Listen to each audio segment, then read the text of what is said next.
جی دیکھیں، جیسے آپ نے ابھی انٹروڈکشن میں تمام مسائل کا ذکر کیا، ان میں سب سے جو بڑا مسئلہ ہے وہ ہمارے بیرون ملک قرضوں کا ہے، جی جو اس وقت آپ نے خود ہی بتایا کہ تقریباً 20 سے 25 ارب ڈالر کے قرضے جو ہیں وہ ہم نے رینیو کرانے ہیں یا ان کی ریپیمنٹ کرنی ہے۔ اس کے ساتھ ساتھ ہمارے جو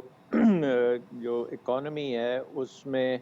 تجارتی جو خسارہ ہے، جس میں ہم امپورٹ بہت زیادہ کرتے ہیں اور ایکسپورٹ کر نہیں سکتے، وہ ایک بہت بڑا ایشو ہے۔ تیسری بات یہ ہے کہ ہماری جو بجلی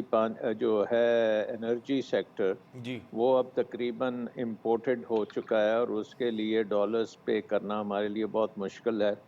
اور انرجی سیکٹر میں بہت زیادہ چوری اور انیفیشنسیز ہیں جس کی قیمت عوام کو چکانی پڑ رہی ہے، اور اس پروسیس میں عوام کی کمر ٹوٹ گئی ہے۔ اور چوتھی چیز یہ ہے کہ ہماری اکانومی جو ہے وہ ایک انورڈ لوکنگ اکانومی ہے، جو کہ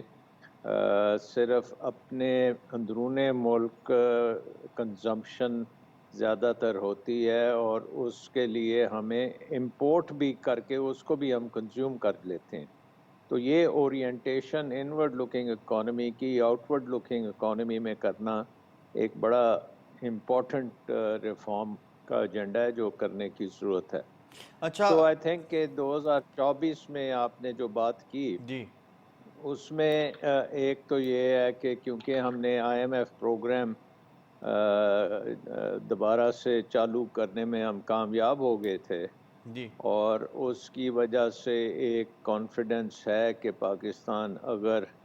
اپنی ریفارمز کرنے میں کامیاب ہوتا ہے تو آئی ایم ایف کے ساتھ مل کے وہ اپنے قرضوں کی ادائیگیوں کا مسئلہ حل کر لے گا۔